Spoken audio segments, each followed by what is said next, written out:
ಈಗ ನೀವು ನೋಡ್ತಿರೋ ಈ ವಿಡಿಯೋ ಒಂದು ಸಾಮಾನ್ಯ ಮಾಹಿತಿ ಅಲ್ಲ, ಇದು ಒಂದು ಎಚ್ಚರಿಕೆ. ಒಂದು ದೇಶ ಬಂದೂಕು ಎತ್ತದೆ ಜಗತ್ತನ್ನೇ ಗೆಲ್ಲಬಹುದು ಅಂದ್ರೆ ಸಾಮಾನ್ಯ ಮಾತಲ್ಲ. ಒಂದು ದೇಶ ಯುದ್ಧ ಘೋಷಣೆ ಮಾಡದೆ ಇತರ ದೇಶಗಳ ನಿರ್ಧಾರಗಳನ್ನು ನಿಯಂತ್ರಿಸಬಹುದು ಅಂದ್ರೆ ಯೋಚನೆ ಮಾಡಿ. ಇದು ಕಲ್ಪನೆ ಅಲ್ಲ, ಇದು ಈಗ ನಡೆಯುತ್ತಿರುವ ಕಹಿ ಸತ್ಯ. ಯುದ್ಧಗಳು ಯಾವಾಗಲೂ ಶಬ್ದ ಮಾಡಲ್ಲ ಸರಿ, ಆದರೆ ಅದರ ಎಫೆಕ್ಟ್ ಡೈರೆಕ್ಟ್ ಆಗಿ ನಮಗೆ ಬಡಿಯುತ್ತೆ. ಸೈಲೆಂಟ್ ಆಗಿ ನಡೆಯೋ ಈ ಯುದ್ಧ ನಮ್ಮ ಬುಡಕ್ಕೆ ಬಿಸಿನೀರು ಬಿಡುತ್ತೆ. ಎಸ್, ನಾನೀಗ ಮಾತನಾಡ್ತಿರೋದು ಗನ್ ಮಿಸೈಲ್ ಸೇನೆ ಇಲ್ಲದೆ ಅತಿ ದೊಡ್ಡ ಯುದ್ಧ ಮಾಡ್ತಿರೋ ಚೀನಾ ಬಗ್ಗೆ, ಮೌನವಾಗಿ ನಡೆಸಿರುವ ಒಂದು ದೊಡ್ಡ ಯೋಜನೆಯ ಬಗ್ಗೆ. 40 ವರ್ಷಗಳ ಹಿಂದೆ ಚೀನಾ ಒಂದು ಸಾಮಾನ್ಯ ಅಭಿವೃದ್ಧಿ ದೇಶವಾಗಿತ್ತು. ಬಡತನ, ಕಡಿಮೆ ತಂತ್ರಜ್ಞಾನ, ಜಗತ್ತಿನಲ್ಲಿ ಅಷ್ಟೊಂದು ಪ್ರಭಾವ ಇಲ್ಲದ ದೇಶವಾಗಿತ್ತು.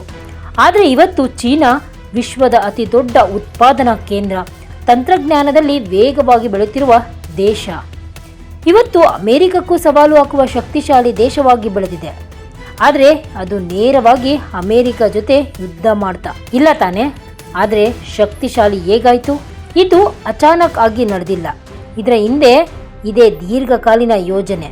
ಚೀನಾ ಒಂದು ಸತ್ಯ ಅರ್ಥ ಮಾಡಿಕೊಂಡಿತ್ತು, ಭವಿಷ್ಯದ ಯುದ್ಧಗಳು ಸೇನೆಗಳ ನಡುವೆ ಅಲ್ಲ, ಅವಲಂಬನೆಯ ನಡುವೆ ಅಂತ. ಒಮ್ಮೆ ನೀವು ಯಾರ ಮೇಲಾದ್ರೂ ಡಿಪೆಂಡ್ ಆದ್ರೆ ನೀವು ಅವರ ವಿರುದ್ಧ ಹೋಗಲು ಸಾಧ್ಯವೇ ಇಲ್ಲ. ಇದು ಬಂದೂಕಿಗಿಂತ ಅಪಾಯಕಾರಿ. ಭಾರತಕ್ಕೆ ಇದು ಅರ್ಥ ಆಗಿದ್ಯಾ? ಕಮೆಂಟ್ ಮಾಡಿ. ಎಸ್, ಚೀನಾದ ಅತಿ ದೊಡ್ಡ ಶಕ್ತಿ ಏನು ಅಂದ್ರೆ ಅದು ಶಾರ್ಟ್ ಟರ್ಮ್ ಥಿಂಕಿಂಗ್ ಅಲ್ಲ, 20-30 ವರ್ಷ ಮುಂದಿನ ದೃಷ್ಟಿ.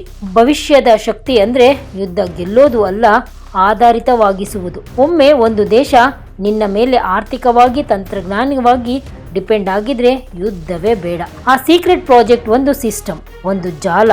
ಅದೇ ದೊಡ್ಡ infrastructure, advanced technology, global trade control, political influence. China ಈ ಎಲ್ಲ ಕ್ಷೇತ್ರಗಳನ್ನು ಒಂದೇ ದಿಕ್ಕಿನಲ್ಲಿ ಅಲೈನ್ ಮಾಡಿದೆ. ಇದನ್ನ ನೋಡಿ ಜಗತ್ತು ಬೆರಗಾಗುತ್ತಿದೆ. ಇವತ್ತು ಯುದ್ಧಗಳು ಡಾಟಾ ಮೇಲೆ ನಡೆಯುತ್ತಿವೆ. ಯಾರ ಬಳಿ ಡಾಟಾ ಇದೆ ಅವನು ಪವರ್ಫುಲ್. ಚೀನಾ ತುಂಬಾ ಸ್ಮಾರ್ಟ್ ಆಗಿ AI, ಸೆಮಿಕಂಡಕ್ಟರ್, ಸರ್ವೈಲೆನ್ಸ್ ಟೆಕ್ನಾಲಜಿ ಇವೆಲ್ಲದರ ಮೇಲೆ ಫೋಕಸ್ ಮಾಡ್ತಿದೆ. ಇದರಿಂದ ಏನ್ ಲಾಭ? ಭವಿಷ್ಯದ ಇಂಡಸ್ಟ್ರೀಸ್ ಚೀನಾದ ಕೈಯಲ್ಲಿ. ಇದು ಬಂದೂಕಿಲ್ಲದ ಯುದ್ಧ, ಆದರೆ ಪರಿಣಾಮ ತುಂಬಾ ಗಂಭೀರ.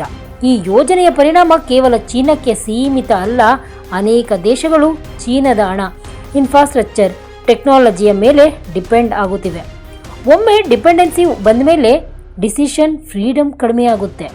ಇದು ಚೀನಾದ ರಿಯಲ್ ಪವರ್. ಇದಕ್ಕೆ ಅಮೆರಿಕ ಮತ್ತು ಇತರೆ ಶಕ್ತಿಶಾಲಿ ದೇಶಗಳು ಗಾಬರಿಯಾಗಿವೆ. ಯಾಕಂದ್ರೆ ಇದು ಓಪನ್ ವಾರ್ ಅಲ್ಲ, ಇದಕ್ಕೆ ಈಸಿ ಸೊಲ್ಯೂಷನ್ ಇಲ್ಲ.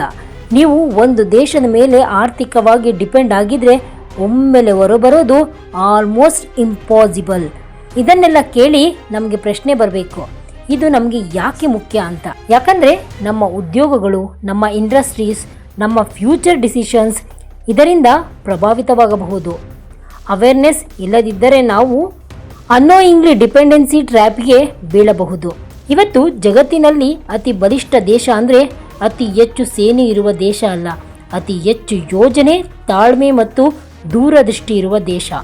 ಚೀನಾ ಆ ಆಟವನ್ನು ಈಗಾಗಲೇ ಪ್ರಾರಂಭಿಸಿದೆ.